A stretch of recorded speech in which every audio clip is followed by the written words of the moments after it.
Alkitab Lukas 14 ayat 25 sampai 35.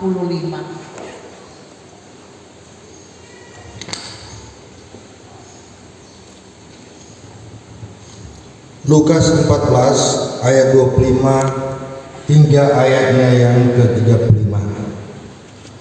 Segala sesuatu harus dilepaskan untuk mengikut Yesus. Demikian bunyinya. Pada suatu kali banyak orang berduyun-duyun mengikut Yesus.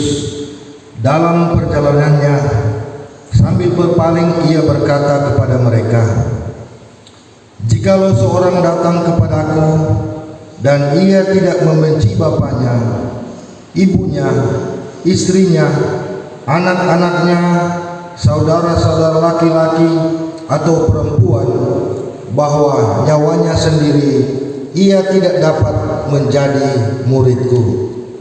Barang siapa tidak memikul salibnya dan mengikuti aku, ia tidak dapat menjadi muridku. Sebab siapakah di antara kamu yang kalau mau mendirikan sebuah menara tidak duduk dahulu membuat anggaran biayanya, kalau cukup uangnya untuk menyelesaikan pekerjaan itu, supaya jikalau ia sudah meletakkan dasarnya dan tidak dapat menyelesaikannya, jangan-jangan semua orang yang melihatnya mengejek dia." Sambil berkata, orang itu mulai mendirikan, tetapi ia tidak sanggup menyelesaikannya. Atau raja manakah yang kalau mau pergi berperang melawan raja lain tidak duduk dahulu untuk mempertimbangkan apakah dengan 10.000 orang ia sanggup menghadapi lawan yang mendatanginya dengan 20.000 orang? Jikalau tidak, ia akan mengirim utusan selama musuh itu masih jauh untuk menanyakan syarat-syarat perdamaian. Demikian pula lah tiap-tiap orang di antara kamu yang tidak melepaskan dirinya dari segala miliknya tidak dapat menjadi muridku. Garam memang baik, tetapi jika garam juga menjadi tawar, dengan apakah ia diasinkan? Tidak ada lagi gunanya baik untuk ladang maupun untuk pupuk, dan orang membuangnya saja. Siapa mempunyai telinga untuk mendengar, hendaklah ia mendengar. Demikianlah firman Tuhan. Tuhan, kita bersyukur kepada Tuhan karena diberikan lagi kesempatan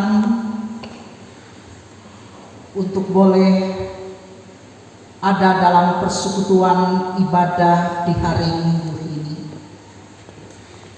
Dan kita sebagai jemaat telah mengambil bagian dalam pelayanan, dan kita boleh saksikan lagi saudara-saudara kita yang bersedia untuk bekerja buat Tuhan melalui gerejanya di Jemaat Yudea Paldua sebagai UPK, urusan pelayanan kategorial BIPRA, yang ada di kolom 1 sampai dengan di kolom 10.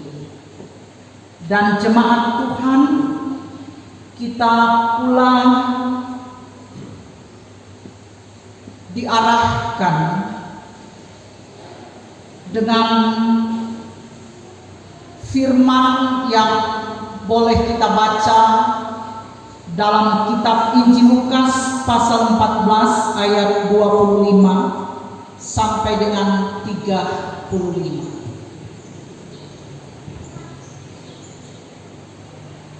Kita diperhadapkan dengan kisah cerita Yesus yang berjalan, yang diikuti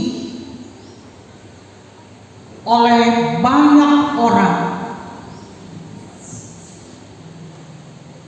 dan di perjalanan itu Yesus memberikan suatu arahan yang begitu sangat penting, yang berkaitan dengan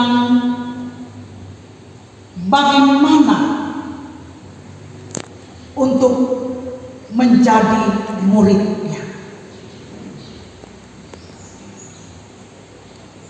Nah, saudara-saudaraku, Yesus menguraikan secara jelas bagaimana sesungguhnya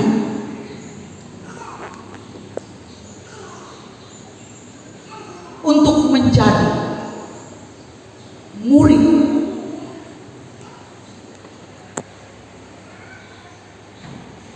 Mungkin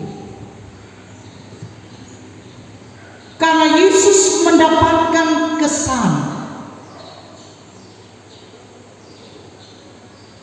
dengan orang-orang yang telah mengikutinya selama ini. Jangan-jangan mereka hanya mengikutnya sekedar melihat mujizat-mujizat yang dilakukannya. Jangan-jangan mereka mengikutnya hanya ikorani, karena banyak orang yang selalu berkumpul di mana Yesus ada. Karena itu Yesus dia memberikan penegasan kepada mereka sekali lagi tentang bagaimana untuk menjadi muridnya. Nah, saudara-saudaraku, yang pertama dikatakan Yesus,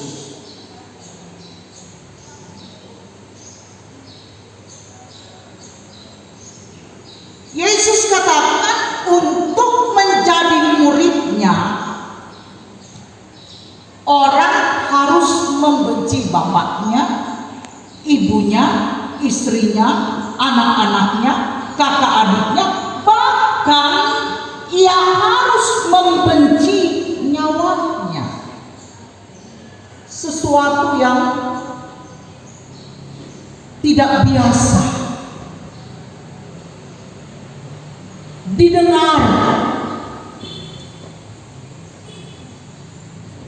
atau bagi kita, saudara-saudaraku, tidak biasa kita baca apa yang Yesus katakan ini, membenci bapaknya, ibunya, kakak adiknya, dan membenci nyawanya.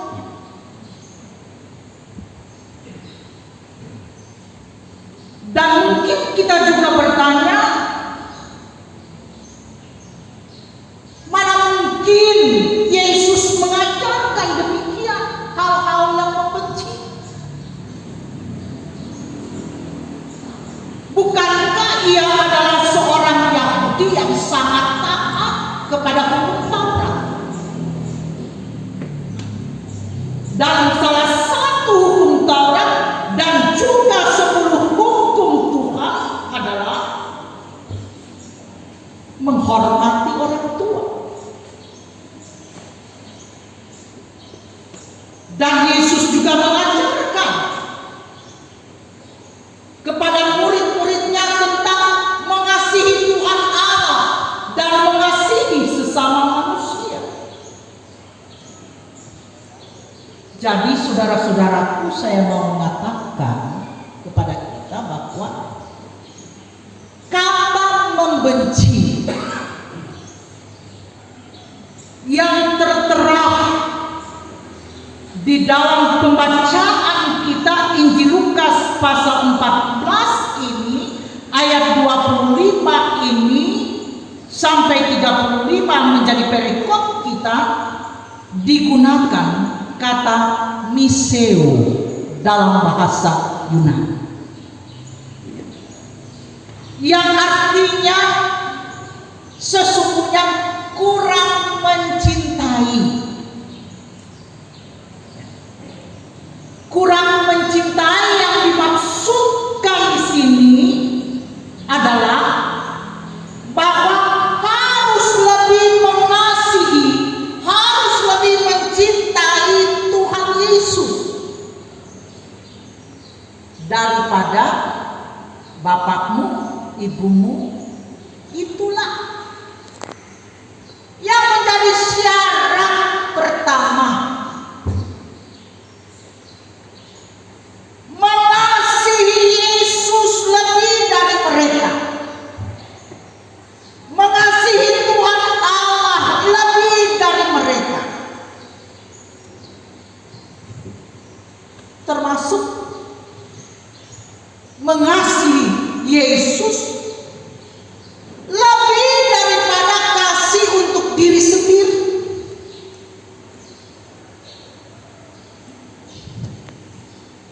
Itu yang Yesus mau katakan kepada murid-muridnya. Yang kedua, Yesus juga mengatakan bahwa barang siapa tidak memikul salib dan mengikut Dia, ia tidak dapat menjadi muridku. Ayat 24, ayat 27.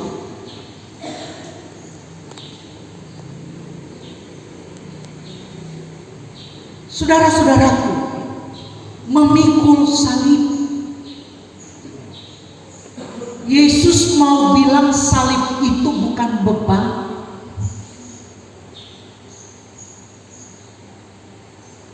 Tapi Yesus mau mengatakan bahwa salib itu adalah simbol penyerahan diri seutuhnya.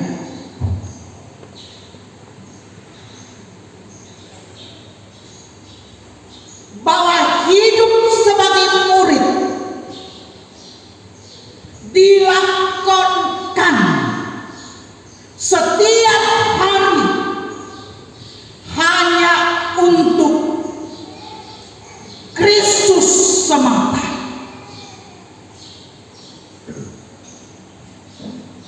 Tidak untuk diri sendiri,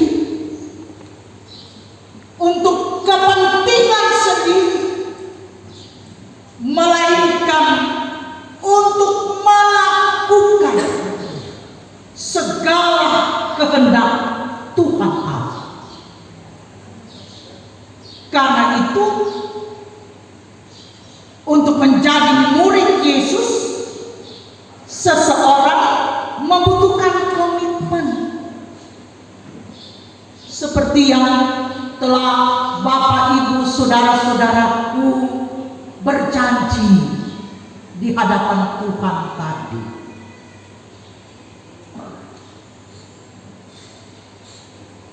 Harus ada komitmen. Harus bayar harga.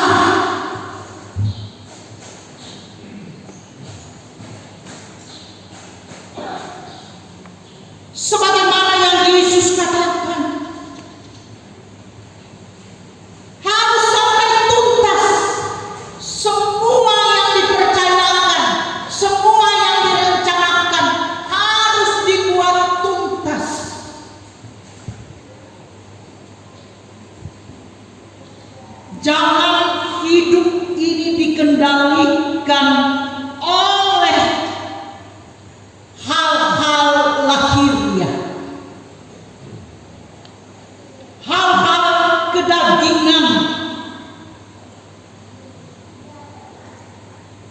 yang begitu jelas Yesus katakan kepada kita,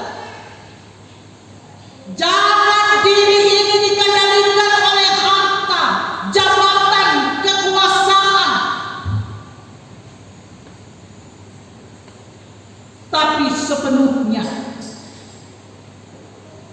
bahwa pikul salib itu benar-benar penyerahan diri seutuhnya untuk kehendak Allah. Demikian pula saudara-saudaraku, dikatakan dalam ayat 33 bahwa tiap-tiap orang di antara kamu yang tidak melepaskan dirinya dari segala pemiliknya tidak dapat menjadi muridku. Itu hal yang ketiga. Saudara-saudaraku, di sini Yesus tidak meminta menjual harta atau membagi harta kepada orang-orang miskin seperti yang Dia katakan kepada orang kaya. Pada waktu orang kaya itu bertanya kepada Yesus, bagaimana bisa masuk kerajaan sorga?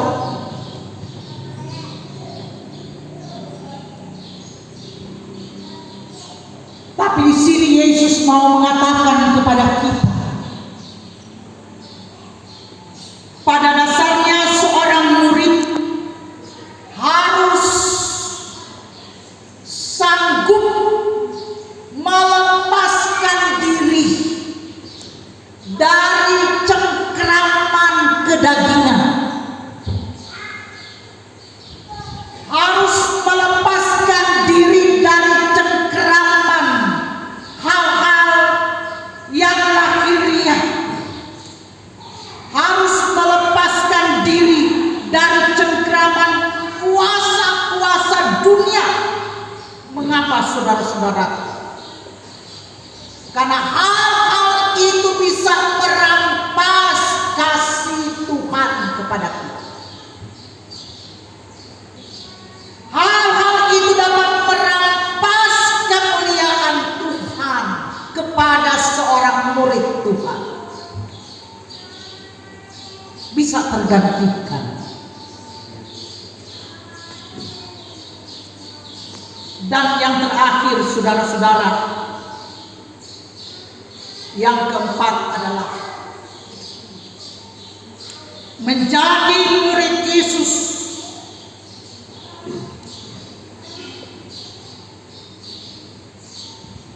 seumpama dengan fungsi dari garam yang tidak pernah kehilangan asinnya. Jadi ini mau berkata tentang konsistensi seorang murid, faedah, manfaat, kegunaan seorang murid ibarat fungsi dari garam. Bahwa garam konsisten rasanya, asin, sehingga ia tetap berguna. Kalau makanan hambar tanpa garam, nyana rasa enak. Termasuk juga garam sebagai pengawet. Jadi garam itu konsisten dengan rasanya. Demikian juga Yesus mau katakan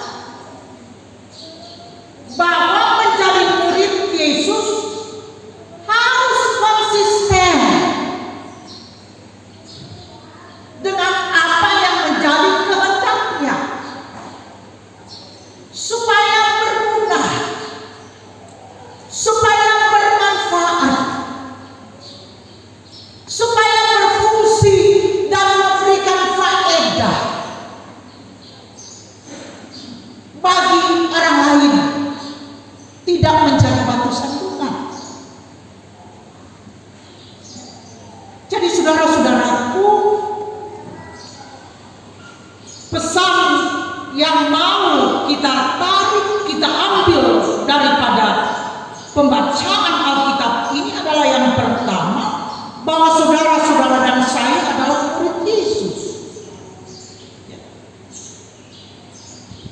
Nah, karena itu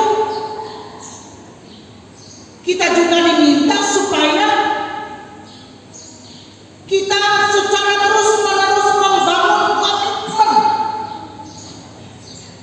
sebagai murid Yesus, bahwa Yesus adalah menjadi pola hidup.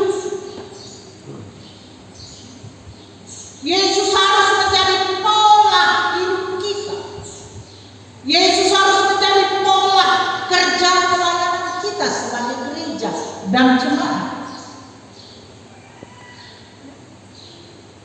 Bahwa kita harus juga konsisten atas komitmen kita,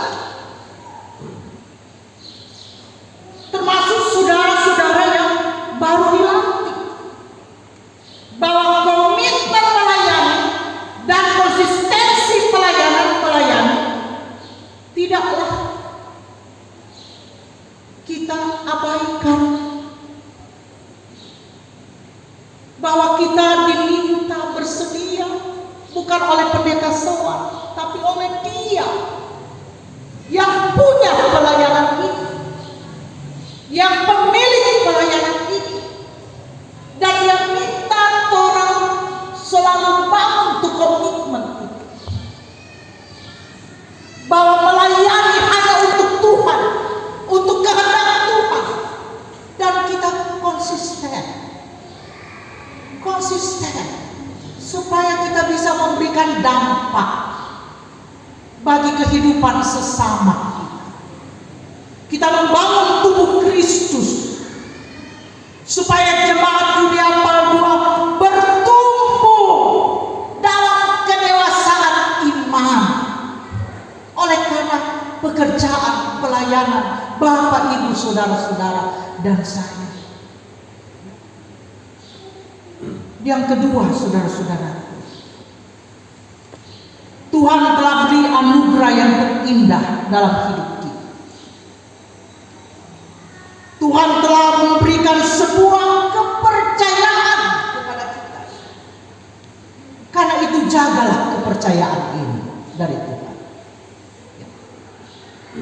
Jagalah, rawatlah, dan kita manfaatkan